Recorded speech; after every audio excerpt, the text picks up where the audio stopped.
I've noticed online watching other people's videos about antennas, SWR, wattage measurements, things of that sort. I was surprised to find that quite a few of them I couldn't agree with. The way they set up, the way they were testing, even some of the conclusions, I think they were wrong. But anyways, the main purpose of this video is to test out Tidradio's extended antennas. They're about 15 inches or so. And I was wanting to know how efficient they are, what type of SWR reading you can expect. I do have, I did test the wattage on a previous video. They were all good. I couldn't complain. When testing wattage, you got to use a dummy load. You can't use an antenna or whatever when you want to determine what the actual wattage is of your unit. All the radios I had tested within the 5-watt range. The H8 were in the 10-watt range, both VHF and UHF. There can be some slight variance, but as long as it's within a reasonable percentage, it's fine. Now, to check your SWR, you need the right requirement to do a reasonably accurate test. If it's not done right, well, you're going to say this handheld antenna is a piece of crap or, poor. And or it could be the other way around, where you end up saying, oh, this is a great antenna, but in fact, something's wrong with it. So I've going to use an H3, which is right here. And I'm also going to use the SW-33PLUS by Surcom. I could have carried on this with this same unit, but I would require a ground plane or whatever setup. In this case, we're basically using this and maybe even our hands as a ground plane, but I'm going to depend on this and the handheld. Okay, let me just give you wrong way. This is the antenna right there. Okay, let's go back. Now, in order to get a proper reading on this, you need to be in the open. You need to be away from objects. I'm going to stand in the middle of my room right now. I'm very close to a wall and a whole bunch of equipment. My SWR is not going to be 1.26 or whatever. In fact, I'll give it a quick try right the way it is. So it's around 2.5. Okay, that's on the 145 megahertz. Let me try the UHF. About 2.14. Still not bad. But notice the difference. I'm going to lift my camera. Let me see if I can. I'll keep transmitting. And I'm standing up and walking towards the middle of the room. So I'm 3 or 4 feet away from any object. Look at that. Flat match. And that's on 145 megahertz. Let me try. Okay, a little bit higher. If I were outside in the open, it'd probably be even better. And if I put my thumb on, see what happens? So your body could even affect the reading. Sometimes it will improve it, sometimes it will not. Okay, let me just go back to my little desk here. I'm testing, I picked up, which one is it? Right here, there. Okay, I'm just going to have to unscrew one here. I got 2-3 brands. And of all the brands, the Tidradio TD-771, which is 140, 430 megahertz antenna, proved to be, would you believe, the best. I didn't expect that. I really didn't. Okay, gotta be in focus here. Okay, about 15 inches. So when it comes to SWR, it was way better than even the rubby duckies. If I was to do the same thing, I wouldn't get the same match. So because of that, you should get an improvement in signal.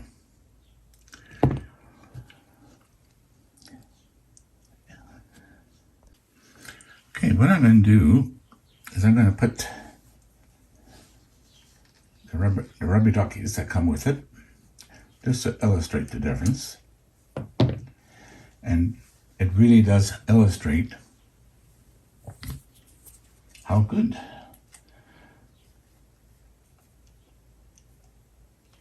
those long antennas are. Okay, I'm just screwing it on. Be sure. Okay, let me just give a wide angle view so you see it. Okay, let's go back. Get my hand set up. I'm gonna push. Look at that. SWR is about a 4. Okay, that's on 145. Now I'll go to 430. Okay. With the previous antenna, it was even better in this scenario. So let's now do the same thing, and I'm going to move away from it. Stand up.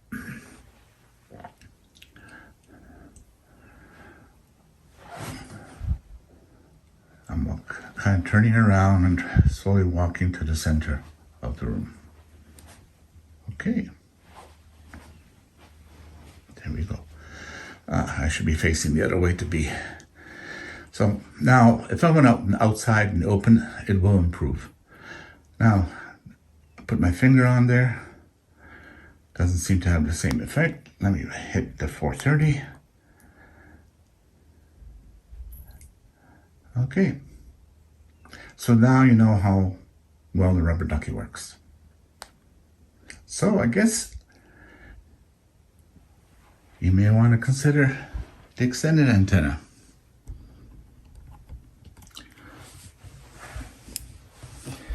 I have to say, I didn't expect such good results with this. Now, let's talk about some of the things of what you can expect from an antenna. Factors that would, by default, you can expect any antenna that is physically 1/4 wave. It's definitely going to be better than an antenna shorter than a 1/4 wave. If coils are used on top of that to give an electrical length, then you're going to not have the same efficiency. Even the quality of the coil can make a big difference. So you can have an antenna, if the coil is of poor quality, even though you think it should work good, it doesn't. There's another thing that you benefit with an antenna with the minimum amount of coil, and that's your bandwidth. If you're operating, for example, from 144 to 148 megahertz, you want a low SWR no matter where on that band you're operating. So if you're having a short antenna with a lot of coil on it, you'll find the SWR will climb very quickly from your optimum frequency when you go up or down. I was impressed how wideband this was. They advertise it as a very wideband antenna, beyond the 2 meters, below and above, and likewise with UHF.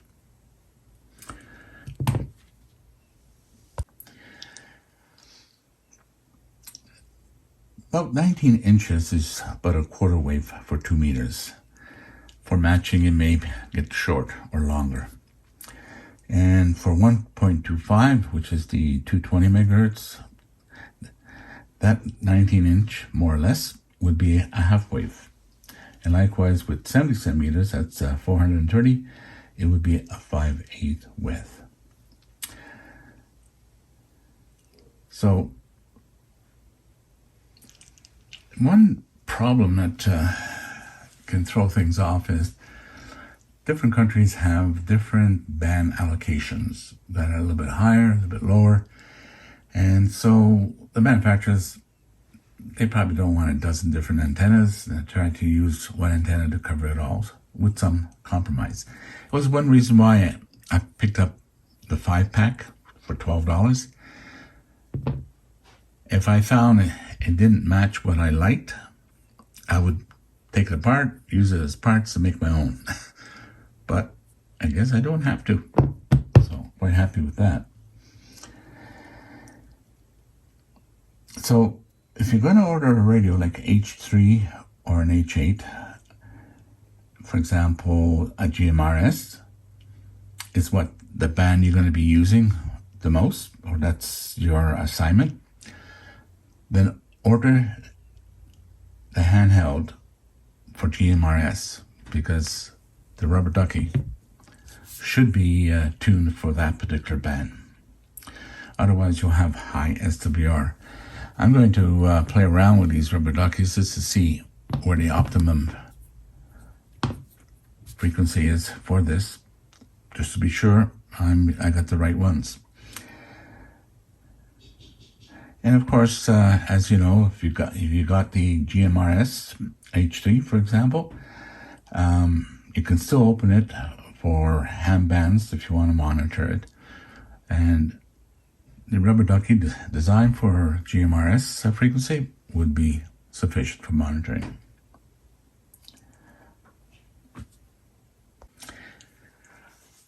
Now, for measuring wattages, output, you definitely have to use a dummy load, 50 ohms, and a reasonably quality meter. Both these Surcoms seem to be adequate. And definitely has to be a 50 ohm, not a 75 ohm unit. Now, there could be some variance to your wattage output even on a dummy load. It probably has to do with the battery condition, the battery voltage, if it's fully charged, partially charged. So that's the first thing I would check. If you feel, oh no, this is I should gain 5, but I only gain 4 or something like that. Test it against a good quality battery, just to be sure.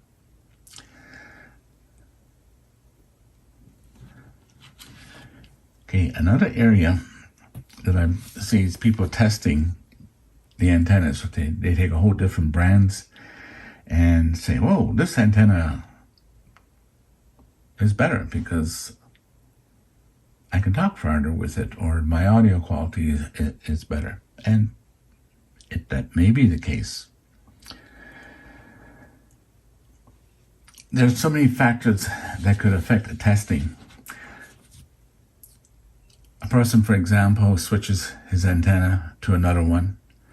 Moving just 1 inch could make a big difference in the report. Propagations can change very quickly when you're switching hardware. You know, even slight location improvements. What type of objects is between you and the receiver? A plane flying overhead would make a difference. So it's difficult to test for yourself. There is a standard or help that would tell you got a reasonably decent antenna. Normally, a commercial manufacturer would have a antenna farm where they would test, and then they would provide what type of gain you would get from over a half-wave dipole or over a quarter-wave dipole. Just remember, if they say there's a 3 dB gain, it's referring to a half-wave dipole. But if it says a 3 dB gain I, then it's over a quarter wave. So the actual gain over a halfway dipole would be much less. So you need to take note of the manufacturer's claim as to what the gain is. I believe the gain on this is something like 2 point something on VHF and about a 3 on UHF. And I believe the 3 on UHF is over dB, because I would suspect this is about a 5/8 wave, going by the dimensions,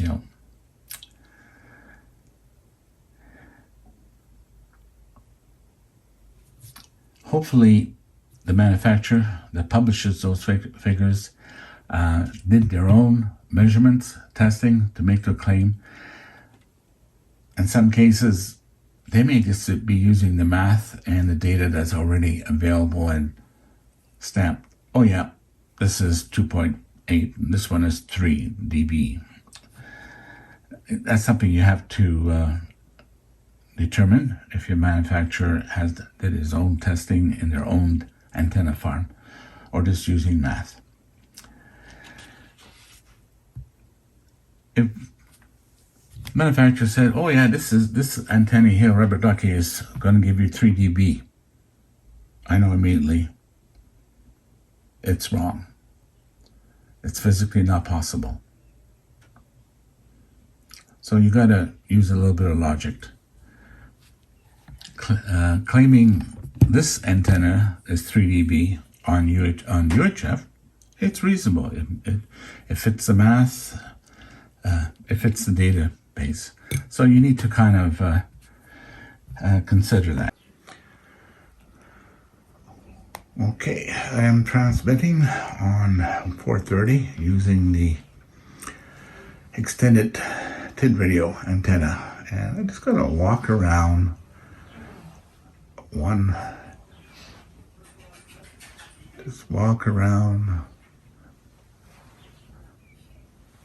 spinning there. Let me go close. Oops.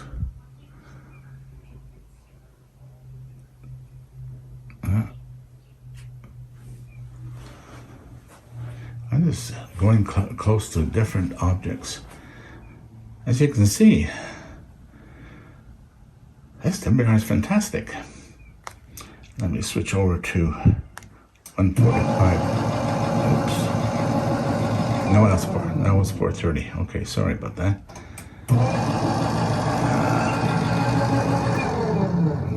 Okay, the shredder was going not quite as good as 145, but still pretty good. Going quiet object. Well, I can't say anything against this particular radio. Antenna, I should say. And regarding the Surcom 33PLUS, let me illustrate that a little bit for someone. I'm going to just turn her off. You hold the button, comes on. If you just want standing wave ratio, forward wattage, reverse wattage and forward, and VSR. That's the one I want. Let me push. There you go. So 0.004 watt is reflected. Wow. I kind of like this a little bit better than the Surcom 102. And they provide all the connections, so it doesn't matter what type SMA connectors you have, it comes with it.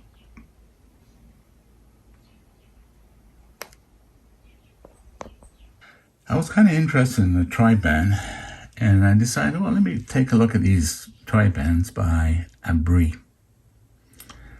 And I did the same test, and I was disappointed. I'll just look at my sheet here.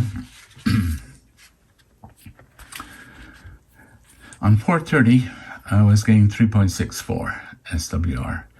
On 145, I was getting 1.01. And then the second unit that I have was the opposite way around. On 430 it was 1.01, and on 145 was 2.2. So I'm not too impressed with it. So I guess I won't be using it. But you know, I kind of was expecting much better results, seeing it's about the same physical length, 15 inches. It would have been a quarter wave for VHF. For 220 it would be half wave, and for 70 it would have been 5/8 wave. I'm assuming it's probably an issue with the coil or the coil quality in this. That's probably giving the bad result. I would have to cut her open and take a look. Another thing I've noticed with different antennas is the way these are mounted inside. Some of them are just heat shrink, kind of pressed in, but with a bit of heat. And the inner conductor, it's just the wire kind of shoved in there under pressure, not soldered. It won't last long. Over time, it will eventually loosen up, and you'll get intermittent SWR fluctuating. So these are things you have to kind of watch out. And a good indication is to check the length of these. If you find you got two of the same brand and one is a little bit longer than the other, then it's a good indication this is loose and it will spin, and you'll probably break off one of the conductors when you put it on, especially if you're taking it off, taking it on. So those are the little things you got to watch out for. So overall, I have to say the Tidradio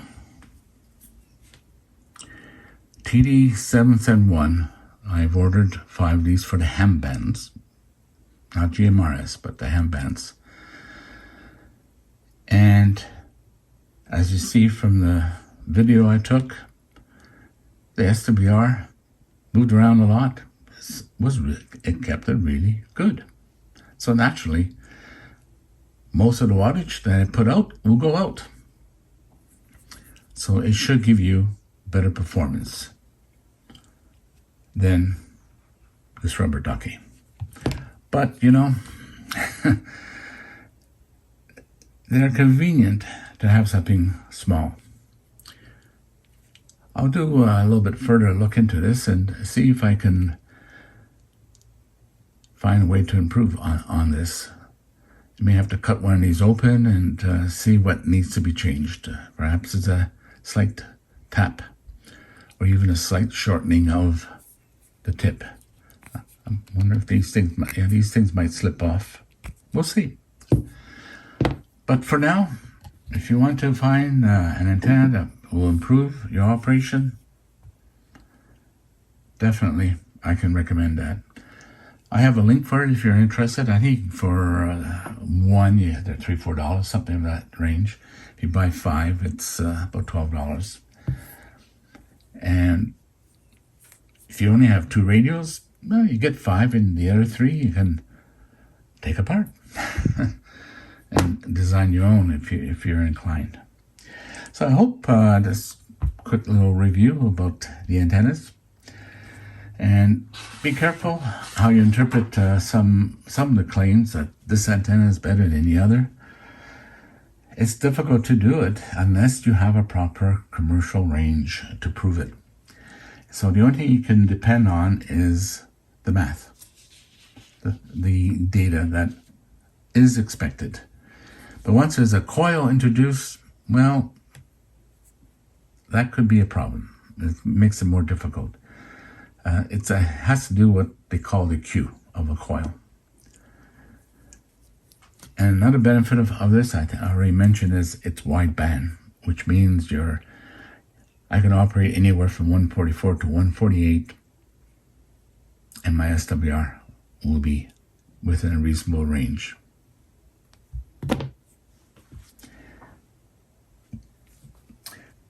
Please subscribe if you enjoyed this, and thumbs up. It's just a quick things to watch out for. There's a lot more that can be said, but I'll get too complicated, which we don't need. I would appreciate it. Thank you. Have a nice day.